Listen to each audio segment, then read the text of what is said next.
everyone, welcome back to my YouTube channel. If you are new here, my name is Heather and I started flipping furniture a few months ago to help me pay rent. Today we are doing a small flip, and that flip is my boyfriend's old little side table. It's pretty beaten up. He's had it for many years and he's finally ready to let me refinish it. So I thought this would be the perfect project to do for my channel for someone who is just starting out. So we are going to get this outside and take off the hardware.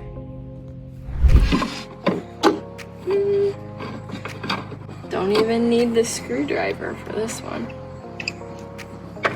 So it's quick and easy, only 2 knobs. We are going to be replacing these, so we're going to set these off to the side and put them where I have all my other hardware.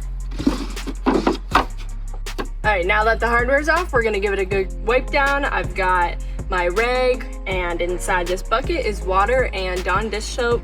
Dawn dish soap, gosh, is a good grease cutter, and because he's had this for so many years, I'm sure there's a lot of dirt and grime on it, so we want to make sure to get all of that off. And then afterwards, make sure you go ahead and get a clean bucket of water with no soap, a new rag too, because there's probably leftover like soap residue, and make sure you wipe it down, because when you start painting, you do not want to have that soap residue left on.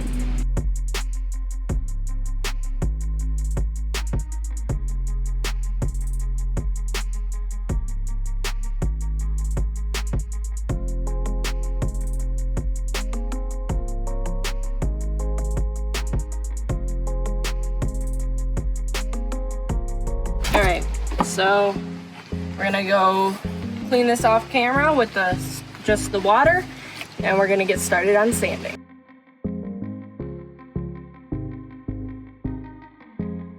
Alright, I've got my DeWalt palm sander here. I have 80 grit sandpaper on, and that is because we are going to be sanding this down to bare wood. But we have to be careful, because although this is real wood, it is thin. So we don't want to, chip right through it or slice right through it. So just gonna take it slow. And if you don't have a palm sander or a sander at all, that is okay. Hand sanding works just fine. It will take a lot longer if you are trying to sand down to bare wood, but it will work. So I'm using my palm sander again, and we're gonna get going.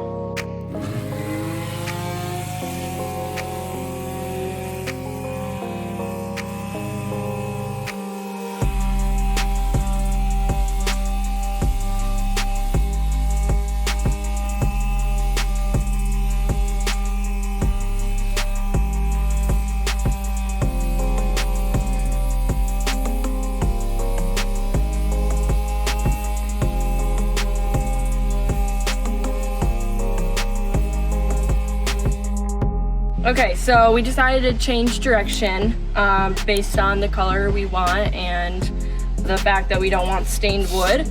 So I'm just gonna give it a scuff sand, and then we'll go through with our 120 grit sandpaper to smooth everything out.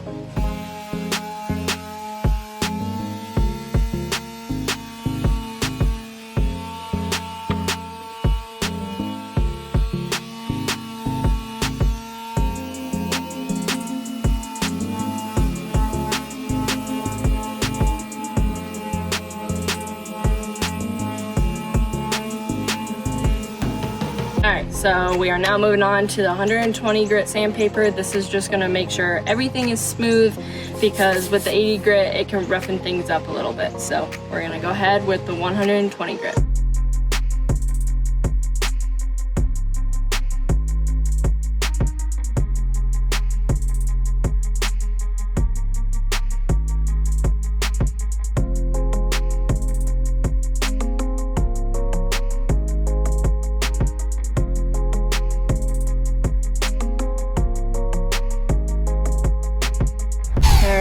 Sanding is all done, so now we're gonna get a wet rag and wipe all the sand dust off.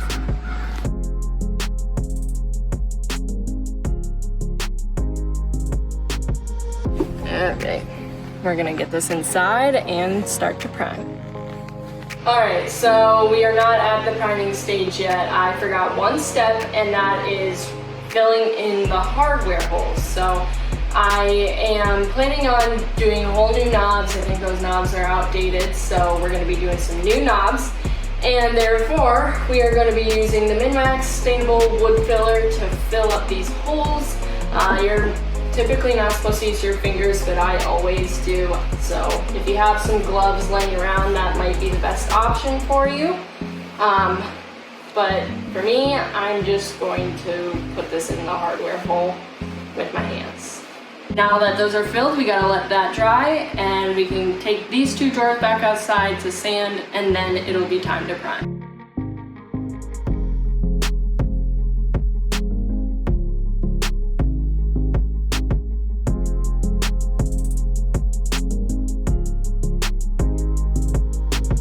Now that the hardware holes have been sanded down on the drawers, it is time to prime. I am using the 123 primer. This is just the exact same stuff as the spray-on primer used in the last video, but this is the liquid painted on stuff, and this is what I prefer. If you guys are looking for this, it'll be listed in my description box down below, so you guys can find that there if you want to use this on your projects. Otherwise, I've got it in a cup here. I find that it's easier to do that, and I'd rather not get random stuff to fall. I'd rather not have random stuff fall in this gallon here, so we are going to set this aside and start priming.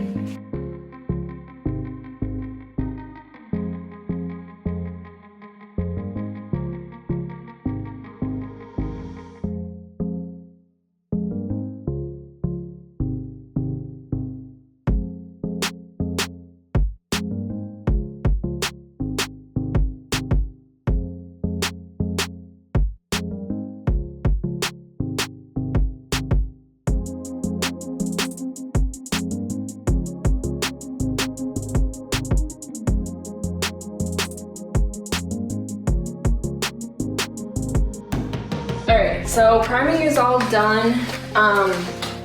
Few things that I want to mention before I start priming the drawers is I'm not going to paint the back there, and that's because I plan to put wallpaper on the back of that, so there's really no point in doing any painting there, but I'm okay with it looking kind of like, you know, like I got some paint on it. It's fine because it's gonna be covered up. And second thing, I decided that we're gonna paint this black, so I'm not too worried about doing a second coat of primer. I mean, if I were doing a lighter color, I definitely would, just because, you know, it's a very dark color, and priming a second time would help keep bleed through from happening. So, but because I'm doing, you know, matte, black, I'm not gonna worry about that. So we're gonna stick with one coat of primer and move on to the drawer.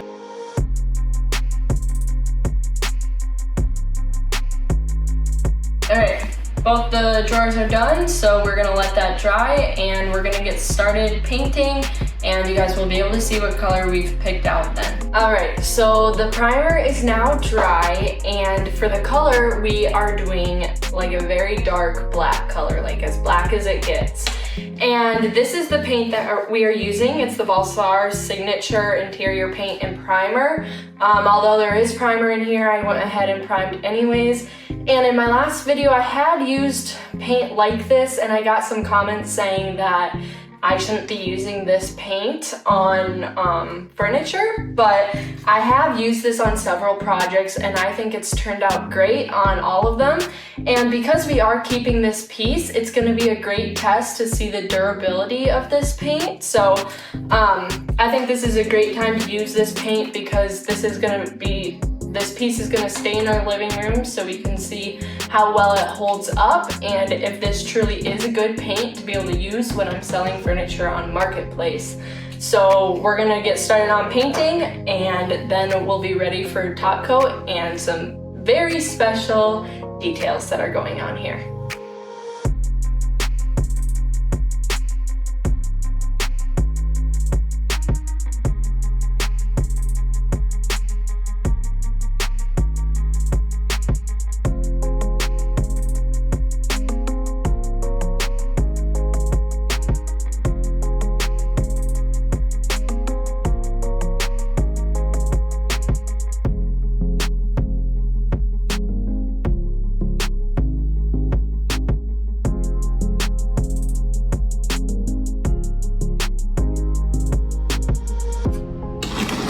Alright, so the first coat of paint is on. We're gonna let this dry and then we'll get into the second coat.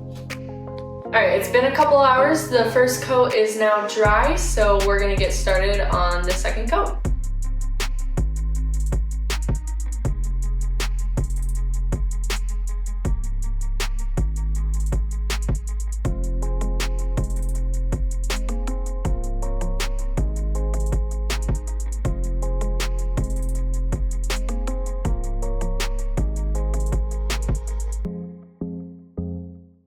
Okay, so while the paint is drying, like I said, we are going to be putting peel and stick wallpaper on the back section of the little side table. So what I did here, I already did it beforehand, but I'm gonna explain it to you guys. So the measurements were 12.5 by 11.5. So I took my ruler and I measured that out, simple enough. Now I put an X on this side because this is the area of the wallpaper that we need to use. This is just gonna be extra.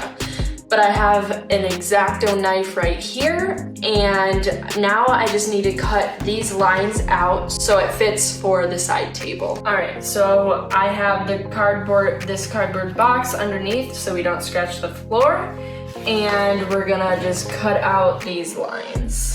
And if it's not 100%, that's okay, because once it's on, we'll be able to cut some of it off. So we have our cutout here, and we are going to start getting this on the side table. All right, so the top coat is now dry, and I have my pieces that I just cut out, and I'm gonna go ahead and peel it in. I just peeled off like halfway of the backing, so I'm gonna try to start with that. And this is kind of difficult. It definitely gets easier the more you've done it. I've noticed that.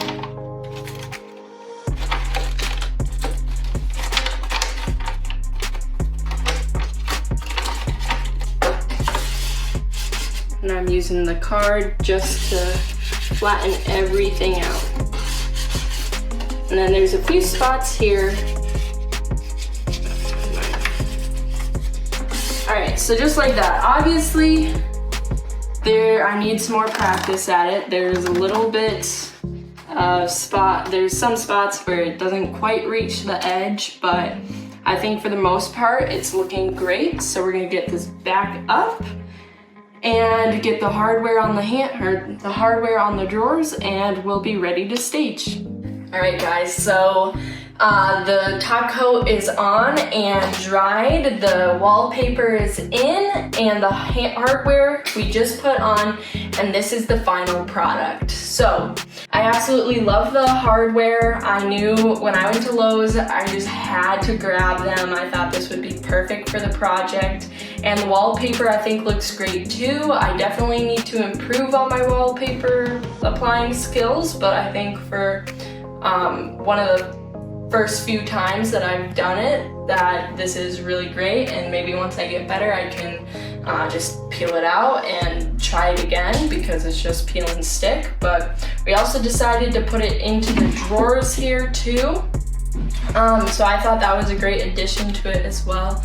But I think for wanting to keep it in the family, but it didn't really match our living room decor and style, I think that keeping it but refinishing it was a great idea, and I think it turned out great. And I think that this was a very easy, beginner-friendly video for people who are just starting out furniture flipping. I think this is very doable here. So that's gonna wrap up today's video, you guys. If you saw anything in here that you might want to try out, the links will be in my description box down below. Otherwise, please make sure you like, comment, and don't forget to subscribe. It really helps our channel grow. So thanks for watching, guys. See you later.